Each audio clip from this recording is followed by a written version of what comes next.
Ukrayna bu qışın ən ciddi elektrik enerjisi böhranı ilə üz-üzə qalıb. Ölkənin energetika naziri Denis Şmigal bildirib ki, Ukraynada tam işləyən elektrik stansiyası qalmayıb. Ən çətin vəziyyət Kiyev başda olmaqla Odessa vilayətində və cəbhə xəttindəki ərazilərdədir, deyə Şmigal fikrini tamamlayıb. Rusiyanın son günlər başda şahid dronları olmaqla ballistik və qanadlı raketlərlə Ukraynaya hücumu ölkənin enerji obyektlərini iflic hala salıb. Nəticədə əhalini davamlı elektrik enerjisi ilə təchiz etmək xeyli çətinləşib. Elektrik enerjisinin kəsilməsi gözlənilməzdir. Telefonlarımızın enerjisini doldurmaq üçün az vaxtımız var. Fənərlərə də ehtiyacımız var və istilik demək olar ki, yoxdur. Uşaq bağçasında da istilik yoxdur. Çətinliklə qızan bir radiatorumuz var. Buna görə də başqaları ilə müqayisədə biraz şanslı olduğumuzu düşünürəm. Gecələr daha soyuq olur. Evimizdəki bütün yorğanlardan istifadə edirik. Divarlar gün keçdikcə daha da soyuyur. Sanki evdəki həyat dayanıb. Mən bu soyuqda gəzirəm. Evlərdəki istilik sistemlərində partlamalar adi hala çevrilib.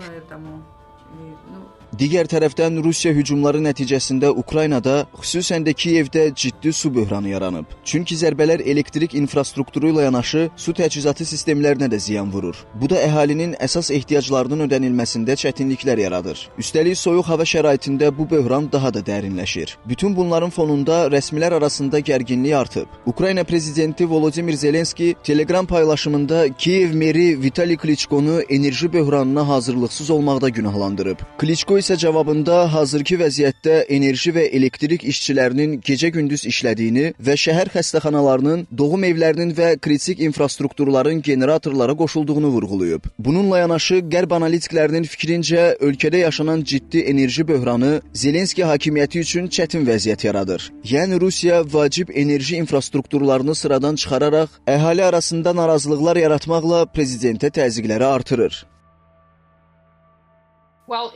Bu, Zelenskinin üz-üzə qaldığı ikinci böhran ola bilər. Bundan əvvəl o, korrupsiya qalmaqalı ilə üzləşdi. Enerji böhranı isə son 4 ilin ən ağır problemidir. Çünki Rusiyanın ötən ilin əvvəlindən enerji infrastrukturuna ağır hücumları artıq qışın necə keçəcəyini əvvəlcədən xəbər vermişdi. Havaların soyuması və enerji böhranı həyati əhəmiyyət kəsb edən işlərin dayanmasına gətirib çıxaracaq. Bütün bunlar isə bir müddət sonra Zelenskiyə qarşı narazılığın artmasına səbəb ola bilər.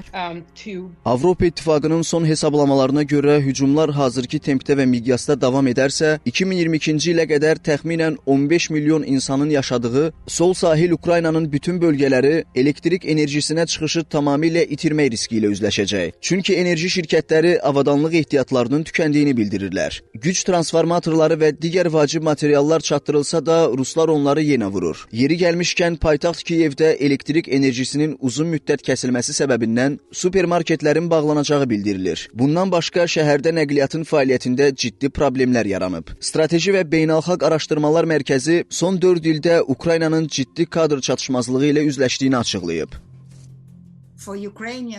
Ukraynalılar üçün vəziyyət gün keçdikcə daha çətinləşir. Enerji və su təchizatında yaranan problemlər hər kəsə məlumdur. Bu problemlər hər keçən gün daha da böyüyür. Bundan əlavə kadr çatışmazlığı da nəzərə alınmalıdır ki, artıq bəzi iş yerləri boşdur. Bu belə davam edərsə, bir müddət sonra Ukraynanı ciddi kadr çatışmazlığı böhranı gözləyir.